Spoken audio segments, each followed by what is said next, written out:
इस वीडियो के अंदर मैं एक्सप्लेन करने वाला हूँ बैटल थ्रू द हेवन की सीजन 5 के एपिसोड 68 को, जो कि एक नोवेल बेस्ड एक्सप्लेनेशन होगा। जैसे कि आपने लास्ट एपिसोड के अंदर देखा था, जहाँ पर क्वीन मेडुसा यान वुटान को मारने के लिए चली जाती और वहीं पे जियान चला जाता है मू वैली के एल्डर को मारने के लिए, जहाँ पर जियान गर्दन पकड़ के टाइगर हेड एल्डर को उठा लेता है। ये देखकर वो दोनों के एल्डर काफी ज्यादा डर जाते और जियान से बोलते, अगर तुमने हमारे टाइगर हेड एल्डर को मार दिया तो तुम हमारे मू वैली के पक्के दुश्मन बन जाओगे और फिर हम जब तक नहीं रुकेंगे जब तक हम लोग जीमा एम्पायर और तुम्हें खत्म नहीं कर देते हैं। ये सुनते ही जियान को गुस्सा आने लगता है और वो टाइगर हेड एल्डर की गर्दन दबाते हुए बोलता है, हमारी दुश्मनी और तुम्हारी दुश्मनी में अभी भी कोई कमी रहेगी, क्योंकि तुम लोगों ने तो ऑलमोस्ट मेरे जिम एम्पायर को तबाही कर दिया था अगर मैं वहाँ पे सही टाइम पर नहीं आता तो। इसलिए जो हमारी दुश्मनी वो ऑलरेडी चरम सीमा तक पहुंच चुकी है। और ये उल्की जन टाइगर एल्डर की गर्दन को दबाने लगता है, जिस वजह से जो एल्डर होता है वो फड़फड़ाने लगता है। और जब वो दोनों एल्डर ये देखते तो वो काफी ज्यादा डर जाते और जियान से बोलते हैं, अगर तुम हमारे टाइगर एल्डर को छोड़ देते तो फिर हम लोग कभी भी जिमा एम्पायर के ऊपर हमला नहीं करेंगे। क्या तुम्हें ये शर्त मंजूर है? ये सुनती जियान बोलता है, बिल्कुल नहीं। ये सुनती वो दोनों एल्डर शांत हो जाते और फिर जियान से बोलते हैं, अगर तुम टाइगर एल्डर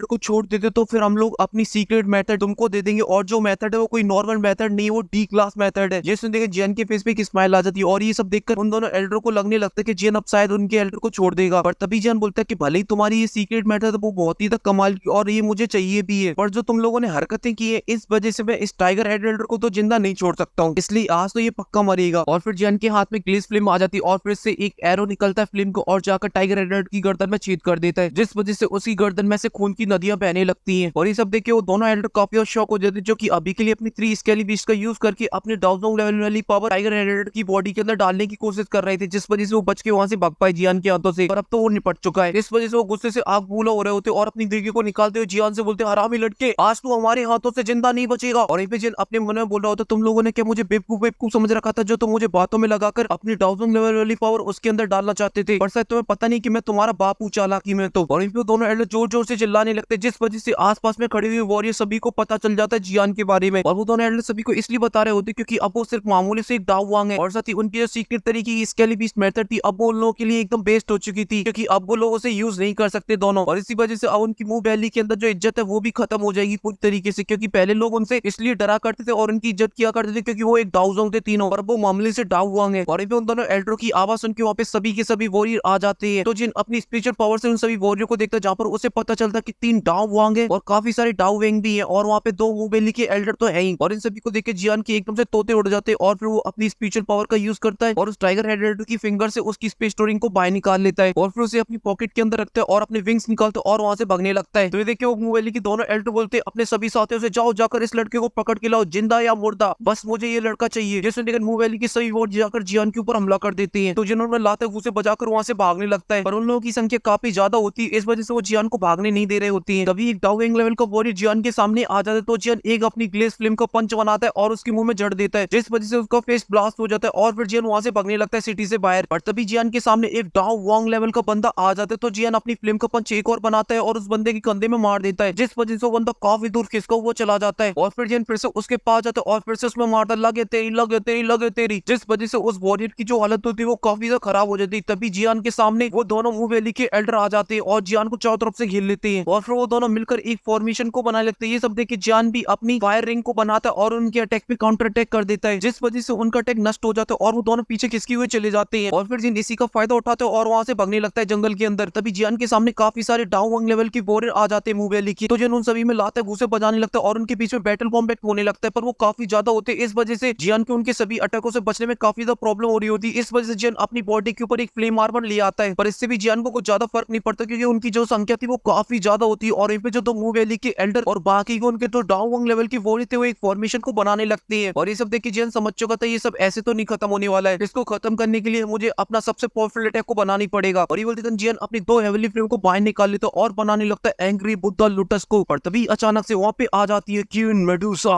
और वो अपनी मामूली सी स्पेशल पावर से जो जियान के आसपास जो डाउन लेवल की वॉरियर होते हैं उन सभी को एक बार में निपटा देती है। और फिर वो जियान को देखती है जहाँ पर जियान की बॉडी पे खून लगा हुआ होता है और उसकी जो की पावर होती है वो काफी ज्यादा कम होती है। ये देखकर वो गुस्से से आग बबूला होने लगती है उन सभी मुंह वैली के एल्डरों के ऊपर। और फिर वो जियान के पास जाती है और जियान को एंग्री बुद्धा लुटस बनाने से मना करती है और बोलती है अब तुम इन दोनों को मेरे ऊपर छोड़ दो, अब तुम यहाँ से चले जाओ, क्योंकि अब मैं इन दोनों से खुद बदला लूंगी जो इन लोगों ने तुम्हारे साथ किया है। तो इसे देखे जियान भी एकदम से रिलैक्स हो जाता है और पूछता है क्या तुमने अपना काम खत्म कर लिया, मतलब यान वुटान को निपटा दिया कि नहीं निपटा दिया। तो इनकी क्वीन से बोलती है हाँ मैंने उसे मार डाला है, पर अभी के लिए तुम यहाँ से चले जाओ, अब इसके आगे मैं इन लोगों को देखूंगी, क्योंकि यान वुटान को मारने की वजह से उन लोगों के सेना के लोगों को भी पता चल चुका होगा और वो लोग भी यहाँ पे आते जाते होंगे। और यहाँ पे मूवेली की दोनों एल्ड्रो की तो डर के मारे पतलून गीली हो रही थी, क्योंकि जब वो लास्ट टाइम क्वीन मेडुसा से फाइट कर रहे थे तब उसने अकेली उन लोगों की बैंड बजा दी थी, और तब तो उनके पास 3 स्केली बीस्ट टेक्निक भी थी, जिससे वो थोड़ी देर के लिए क्वीन मेडुसा के सामने खड़े हो सकते थे। पर अब तो उनका कोई भी कंपैरिजन ही नहीं है उसके सामने। पर अब क्वीन मेडुसा से लड़ने के अलावा उनके पास कोई दूसरा ऑप्शन भी नहीं था। इस वजह से बची हुई डाउन लेवल की वॉरियर के साथ वो हमला कर देते क्वीन मेडुसा के ऊपर। तो क्वीन मेडुसा एक हमला कर देती है उन सभी लोगों के ऊपर, जिस वजह से जो सभी वॉरियर होते हैं वो जमीन पे गिर पड़ते हैं, और उन सभी की एक ही में हालत काफी ज्यादा खराब हो जाती है। ये सब देख के जियान बोलता है, अरे यार मैं चाहे जितना पावरफुल हो जाऊं पर एक डाउजोंग तो डाउजोंग ही होता है, और ऊपर से ये काइलिन जो कि इतनी ज्यादा अग्रेसिव है, इसके सामने तो अच्छे अच्छे नहीं टिक पाते डाउजोंग। तो मामूली से लोग उसके सामने क्या ही टिक पाएंगे। और एक दोनों मुंह बेली के एल्डर खड़े होने लगते, तभी क्वीन मेडुसा उनके पीछे आके अपीयर हो जाती है। ये देखती वो अपनी देखी को बाहर निकालते हुए एक अटैक बनाकर क्वीन मेडुसा के ऊपर कर देते हैं। तो क्वीन मेडुसा उनके अटैक को अपने हाथों से ही रोक लेती और एक पंच बनाती और उनके पेट में जड़ देती, जिस वजह से वो उड़े हुए चले जाते हैं और उनके मुंह से खून निकलने लगता है, और वो समझ चुके थे अब वो क्वीन मेडुसा का सामना नहीं कर सकते हैं। इस वजह से वो दोनों ही अपने बोरी बिस्तर उठाते और वहां से भागने लगते हैं। पर तभी क्वीन मेडुसा की जो 7 कलर की सॉर्ड होती है एक एल्डर की छाती के आर पार हो जाती है। ये देखते हैं दूसरा एल्डर होता है जिसके डर के मारे पतलून गीली हो जाती और वो फुल स्पीड से भागने लगता है वहां से। पर तभी क्वीन मेडुसा उसके सामने भी अपीयर हो जाती है और अपनी 7 कलर की सॉर्ड से उसकी गर्दन को धड़ से अलग कर देती है। और जब ये सब मूव वैली की बाकी की वॉरी देखते तो काफी डर जाते और वहां से दुम दड़ा के भागने लगते हैं। तो क्वीन मेडुसा भी उनका पीछा नहीं करती और उन दोनों एल्डर के पास आती है और उनके हाथों से उनकी स्पेस स्टोरिंग को बाहर निकाल लेती है और उसे अपने पास रखकर और एकदम फुल स्वैग में वहां से जाने लगती है। ये सब देखकर जो वहां की एल्डर थे उनकी इतनी ज्यादा हिम्मत नहीं होती जो क्वीन मेडुसा के आसपास भी भटक पाई, और ये भी क्वीन मेडुसा अपना और भी ज्यादा भौकाल दिखाने के लिए वहां पे पैदल चलते हुए जारी होती है, जो कि वो सभी को बताना चाहती थी queen Medusa always queen Medusa ही है। भले स्टूडियो मेरी स्टोरी में थोड़े चेंजेस करके मुझे कमजोर दिखा सकता है, पर असलियत में जो स्टोरी नोवेल के अंदर उसके अंदर मेरा जो भौकाल है वो आज भी कम नहीं हुआ है। और एमपी क्वीन मेडुसा उस कैंप से बाहर निकल आ जाती है जहाँ पर जियान उसका वेट कर रहा होता है। तो जियान क्वीन मेडुसा को लेकर उस सिटी की बॉल से कूदकर बाहर आ जाता है, क्योंकि क्वीन मेडुसा को पता चल चुका था कि उन लोगों की तरफ गोल्ड जीएसएफ के वॉरियर आ रहे हैं और उनसे बेमतलब में भिड़ना कोई अच्छी बात नहीं है। और तभी पॉइजन सेक्ट की तरफ से एक बहुत ही पावरफुल ऑरा क्वीन मेडुसा और जियान की तरफ आगे बढ़ता है, और जो क्वीन मेडुसा और जियान थे वो उस ऑरे की रेंज से काफी ज्यादा दूर होते, इस वजह से वो ऑरा वापस पॉइजन सेक्ट के अंदर ही चला जाता है। और क्वीन मेडुसा और जियान आ जाते हैं जंगल के अंदर, और अभी के लिए जो जियान था वो काफी ज्यादा खुश था क्योंकि इसने आज 2 डाउजोंग लेवल की वॉरियर को मार दिया था, जिस वजह से अब उसके जिमा एम्पायर के ऊपर कोई भी खतरा नहीं है। और फिर जियान क्वीन मेडुसा की तरफ देखते और बोलते क्या तुम ठीक हो? तो क्वीन मेडुसा बोलती है हाँ मैं ठीक हूँ, ज्यादा हिम्मत नहीं है जो मेरे सामने खड़े होने की हिम्मत भी कर सके। तो इनकी जियान खुश हो जाती, तभी उसके पास आइस एम्पायर और बाकी के सभी वॉरियर आ जाते। तभी आइस एम्पायर जियान से पूछते हैं क्या तुमने अपने मिशन को कंप्लीट कर लिया? तो जियान हाँ में सारे ला देता है। ये सुनकर आइस एम्पायर और बाकी के सभी वॉरियर काफी ज्यादा खुश हो जाते हैं क्योंकि अब उनका जिम एम्पायर एकदम पूरी तरीके से सेफ था। और इसी खुशी के साथ ये एपिसोड यहीं पे खत्म हो जाता है। और एक सैड न्यूज बताऊं, जो हमारी क्वीन मेडुसा है वो बहुत ही जल्दी एपिसोड में दिखना कम हो जाएगी, या फिर ऐसे बोल सकते कि वो एपिसोड में दिखेगी ही नहीं। और इसी वजह से मैं सोच रहा था कि एक जर्नी वीडियो बनाऊं क्वीन मेडुसा के ऊपर, जिसमें स्टार्टिंग से लेके अभी तक की स्टोरी बताऊंगा क्वीन मेडुसा ने क्या क्या भौकाली काम किए हैं। और अगर आप लोग चाहते हैं कि मुझे इसके ऊपर वीडियो बनानी चाहिए तो आप लोग मुझे कमेंट में बता सकते हो। और इस वीडियो में सिर्फ इतना ही, मैं मिलता हूँ आपसे नेक्स्ट वीडियो में, तब तक के लिए आप सभी को बहुत सारा प्यार।